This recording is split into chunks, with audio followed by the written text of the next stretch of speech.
folded up sheet such as she commonly used, but a square thick envelope. She disappeared in the arms, and Georgie began thinking feverishly. A great deal depended on how long she stopped there. A few little happenings beguiled the period of waiting. Mrs. Weston desisted from her wild career and came to anchor on the path just opposite the door into the arms, while the gardener's boy sank exhausted onto the grass. It was quite easy to guess that she proposed to have a chat with Lucia when she came out. Similarly, the Miss Antrobuses, who had paid no attention to her at all before, ceased from their pretty gambolings and ran up to talk to her, so they wanted a word too. Colonel Boucher, a little less obviously, began throwing sticks into the ducking pond for his bulldog, for Lucia would be obliged to pass the ducking pond, and Mrs. Antrobus examined the stocks very carefully, as if she had never seen them before.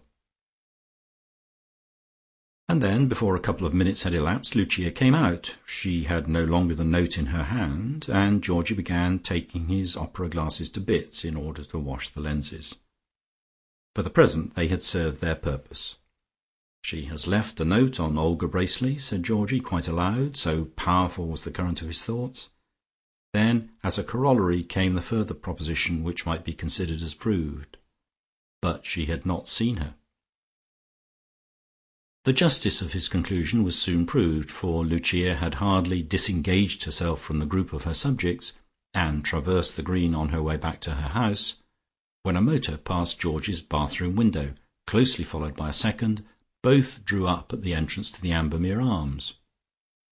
With the speed of a practised optician, Georgie put his opera glass together again, and after looking through the wrong end of it in his agitation, was in time to see a man get out of the second car and hold the carriage door open for the occupants of the first.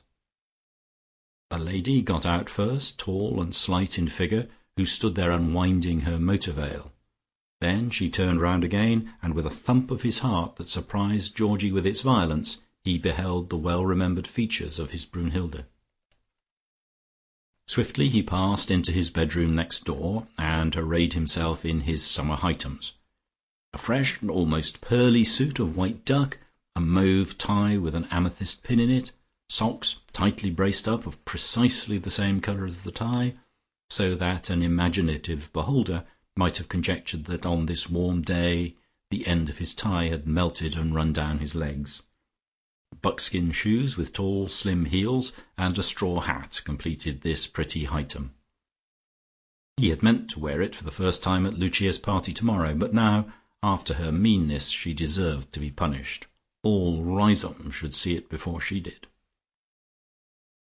The group round Mrs. Weston's chair was still engaged in conversation when Georgie came up, and he casually let slip what a bore it was to pay calls on such a lovely day. But he had promised to visit Miss Olga Bracely, who had just arrived. So there was another nasty one for Lucia, since now all Riseholme would know of her actual arrival before Lucia did. "And who, Mr. Georgie?" asked Mrs. Antrobus, presenting her trumpet to him in the manner in which an elephant presents its trunk to receive a bun. "Who was that with her?" "Oh, her husband, Mr. Shuttleworth," said Georgie. "They have just been married and are on their honeymoon." And if that was not another staggerer for Lucia, it is diffy, as George would say, to know what a staggerer is, for Lucia would be last of all to know that this was not Mr. Bracely. "And will they be at Mrs. Lucas's party tomorrow?" asked Mrs. Weston. "Oh, does she know them?" asked Georgie. "Haw, haw, by Jove," began Colonel Boucher. "Very handsome woman. Envy you, my boy. Pity it's their honeymoon. Haw!" Mrs. Antrobus' trumpet was turned in his direction at this moment, and she heard these daring remarks. "Naughty," she said, and Georgie, the envied, passed into the inn. He sent in his card, on which he had thought it prudent to write "From Lady Ambermere," and was presently led through into the garden behind the building. There she was, tall and lovely and welcoming, and held out a most cordial hand. "How kind of you to come and see us," she said. "Georgie, this is Mr. Pilson, my husband." "How do you do, Mr. Shuttleworth?" said Georgie, to show he knew, though his own Christian name had given him quite a start. For the moment he had almost thought she was speaking to him. "And so Lady Ambermere asked you to come and see us," Olga went on. "I think that was much kinder of her than to ask us to dinner. I hate going out to dinner in the country almost as much as I hate not going out to dinner in town. Besides, with that great hook nose of hers, I'm always afraid that in an absent moment I might scratch her on the head and say, 'Pretty Polly.' Is she a friend of yours, Mr Pilson? I hope so, because everyone likes his best friends being laughed at." Up till that moment Georgie was prepared to indicate that Lady Ambermere was the hand and he the glove, but evidently that would not impress Olga in the least. He laughed in a most irreverent manner instead. "Don't let us go," she went on. "Georgie, can't you send a telegram saying that we have just discovered a subsequent engagement, and then we'll ask Mr Pilson to show us round this utterly adorable place and dine with us afterwards?" "That would be so much nicer. Fancy living here. Oh, and do tell me, Mr Pilson, I found a note when I arrived half an hour ago from Mrs Lucas, asking me and Mr Shuttleworth to go to a garden party tomorrow. She said she didn't even hope that I should remember her, but would we come? Who is she? Really, I don't think she can remember me very well if she thinks I'm Mrs Bracely. Georgie says I must have been married before, and that I have caused him to commit bigamy.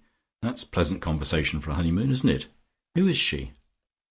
"Oh, she's quite an old friend of mine," said Georgie, "though I never knew she had met you before. I'm devoted to her." "Extremely proper. But now tell me this, and look straight in my face, so that I shall know if you're speaking the truth. Should I enjoy myself more wandering about this heavenly place than at her garden party?" Georgie felt that poor Lucia was really punished enough by this time. "You will give her a great deal of pleasure if you go," he began. "Ah, that's not fair. It's hitting below the belt to appeal to unselfish motives. I have come here simply to enjoy myself. Go on, eyes front." The candour and friendliness of that beautiful face gave Georgie an impulse of courage. Besides, though no doubt in fun, she had already suggested that it would be much nicer to wander about with him and dine together than spend the evening among the splendours of the hall. "I've got a suggestion," he said. "Will you come and lunch with me first, and we'll stroll about, and then we can go to the garden party, and if you don't like it, I'll take you away again." "Done," she said. "Now don't you try to get out of it, because my husband is a witness. Georgie, give me a cigarette." In a moment Riseholme Georgie had his cigarette case open. "Do take one of mine," he said. "I'm Georgie too." "You don't say. Let's send it to the Psychical Research, or whoever those people are who collect coincidences and say it's spooks. And a match, please, one of you Georges. Oh, how I should like never to see the inside of an opera house again. Why mayn't I grow on the walls of a garden like this? Or better still, why shouldn't I have a house and a garden of my own here, and sing on the village green and ask for halfpennies? Tell me what happens here. I've always lived in town since the time a hook-nosed Hebrew rather like Lady Ambermere took me out of the gutter." "My dear," said Mr Shuttleworth, "well out of an orphan school at Brixton, and I would much prefer the gutter. That's all about my early life just now, because I am keeping it for my memoirs, which I shall write when my voice becomes a little more like a steam whistle. But don't tell Lady Ambermere, for she would have a fit. But say you happen to know that I belong to the Surrey Braceleys. So I do. Brixton is on the Surrey side. Oh, my dear, look at the sun. It's behaving like the best sort of cloud. Hai la zona." "I heard you do that last May," said George. "Then you heard a most second-rate performance," said she. "But really being unlaced by that thing, that great fat profligate beery Prussian, was almost too much for me. And the duet, but it was very polite of you to come, and I will do better next time. Siegfried, Brunhilde, Siegfried, meow, meow, bring on the next lot of cats. Darling Georgie, wasn't it awful? And you proposed to me only the day before." "I was absolutely enchanted," said Riseholme Georgie.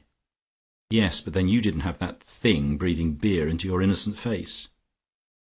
Georgie rose. The first call on a stranger in Riseholme was never supposed to last more than half an hour, however much you were enjoying it, and never less, however bored you might be, and he felt sure he had already exceeded this. "I must be off," he said. "Too delightful to think that you and Mr Shuttleworth will come to lunch with me tomorrow. Half past one, shall we say?